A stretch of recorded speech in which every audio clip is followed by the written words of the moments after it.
When I first got this invitation to speak to some vets, I thought, well, it's going to be a hardcore group of people talking about hardcore topics that people have had to face. There are alcohol problems, there's rampant trauma, there's families that are being dissolved, and then someone had to explain to me, no, not that sort of vet. So I'm very happy to be here with you today, and it's a real honour, it's a privilege for me to be asked to be here, and I hope it's going to be a productive time for you. I'm going to use this next half hour to address just two questions. The first question is it important to connect? And the second question is, if it is important to connect, then who should I connect with? Now, I want to say right from the outset that the answer to the first question is absolutely. It is important to connect. James Fraser Reid was a businessman from Illinois, a man of passion and industry, but he had a serious problem. His wife was really quite ill. The year was 1846. He had to come up with a solution. If his wife had to endure another winter in the northeastern part of the United States, she would find that very difficult. So he had to come up with a solution. He had to take her to a warmer climate, and he thought, like a lot of people did at the time, that he would take her to California. So he began to read up. And as he read, he developed plans, and he shared those plans with people around him. And the people around him began to get excited as well. And before he knew it, there were 8 wagons of people that set off from Illinois to Independence, Missouri, the beginning of the California Trail. This trail goes over the top of the Sierra Nevada. Sounds good so far, it's an adventure story. But the problem is they get stuck in the mountains in the middle of the winter of 1846, 1847. They get stuck there. And of the 87 people who set out, 47 of them survived. It became the infamous Donner Party story. And it's actually a little bit grimy, a little bit unfortunate, because by definition it's a morbid story. Lots of people die, but it gets a little bit worse than that. There's a story there of cannibalism as well. Now, no doubt this is a story told right across America in every junior high history class. And it's a sad story, but it wasn't until 1990 that something seemingly good, seemingly unexpected and good came out of this story. Researchers got out the diaries of all the people that were involved in the Donner Party, and they quantified the level of the connection that each person had with the group.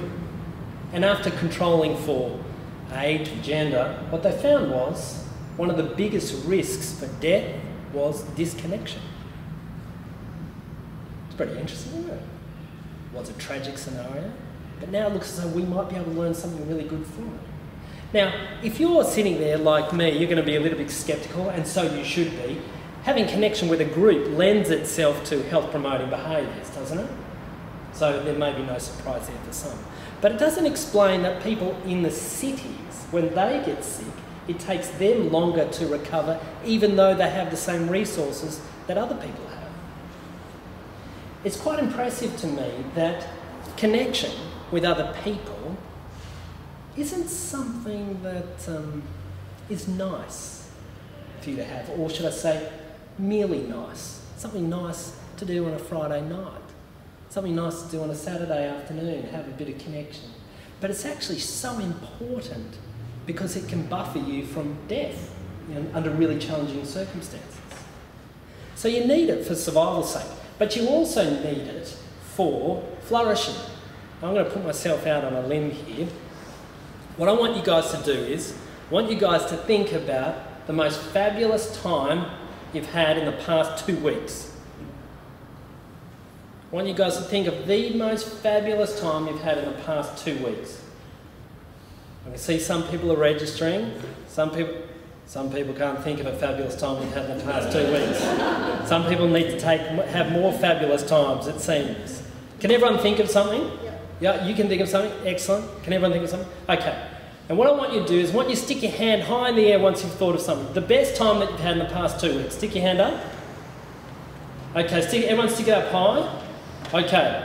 Now what I want you to do is I want you to drop your hand if the fabulous time you had nothing to do with fun with friends or family. So drop your hand if the fabulous time that you had nothing to do with fun with friends and family. So that's a 100% success rate. Do you see that? Okay, everyone put their hands down. Can everyone see that? Happiness and fun and fabulous times are connected to love with friends and family. Isn't that amazing? So you need it not only to survive, but you also need it for flourishing. Do you know that one of the longest running longitudinal studies began in 1938? It's called the Harvard Grant Study. The senior researcher running that study these days, George Vaillant, came to this conclusion about human happiness. He said, he made a 5-word conclusion. You ready? 5 words. This is what it means to be happy as a human being. Happiness equals love, full stop. That's it. That was his 5-word conclusion. It's a 70-year plus study of these Harvard undergraduates, one of whom was JFK. And that's one of the conclusions that he made. Do you want to know a really sad irony? If you really want your kids to be successful, if you really want your grandkids to be successful, do you know what you've got to do? I can tell you.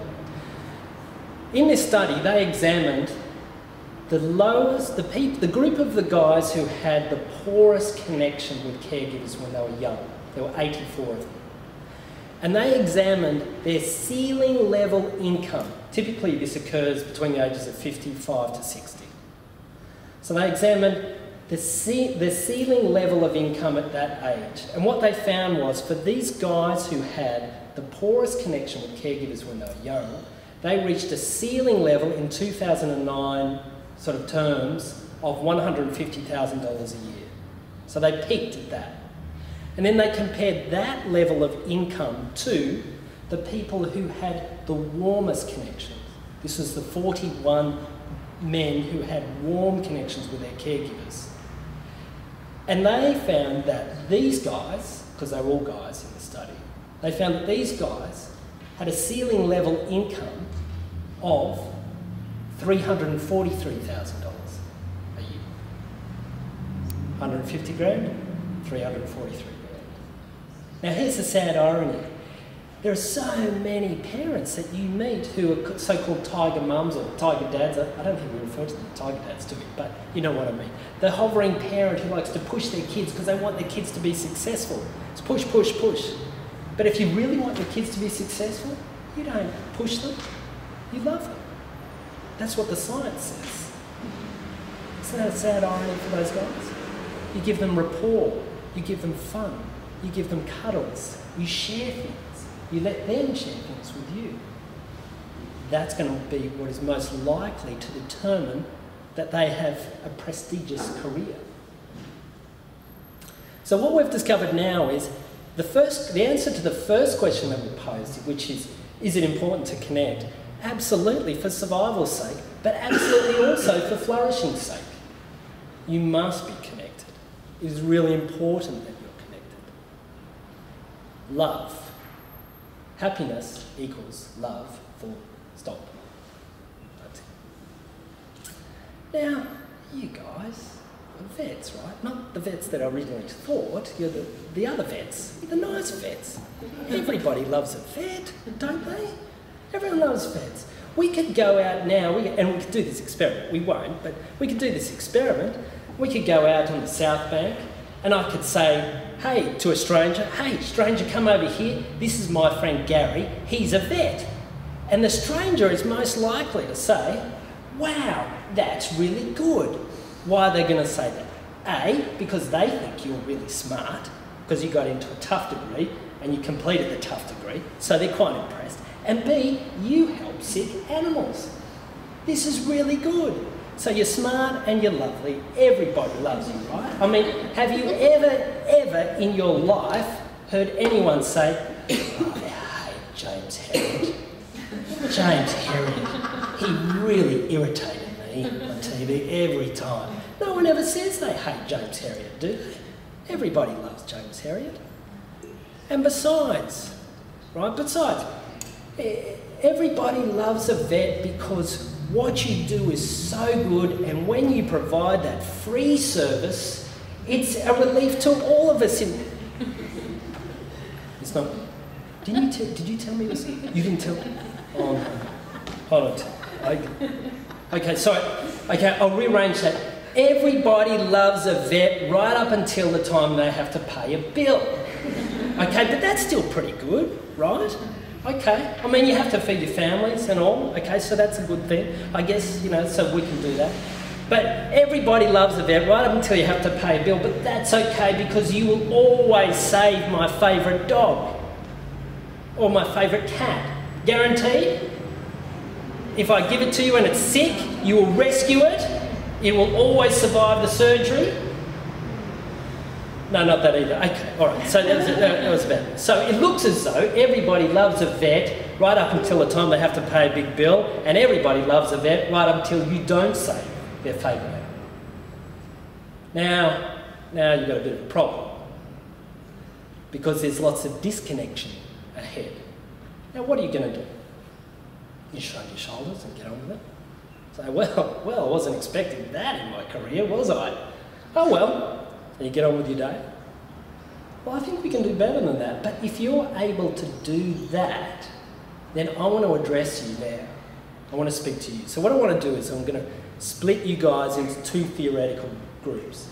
If you're of that resilient variety, that's what I want to do, is I want to address you guys now. If you don't think that you can bounce back from disconnections at work, if you're finding work really quite difficult, then I'm going to address you shortly. But for the next 5 to 10 minutes, what I want to do is I want to address you guys who are doing well. Can you see now we've answered the first question? Is it important to connect? Absolutely. It's important to connect for survivals, for times when you have to survive. It's important to connect at times when you want to thrive. But now we're going to address the other question, which is if it's important to connect, who should I connect with?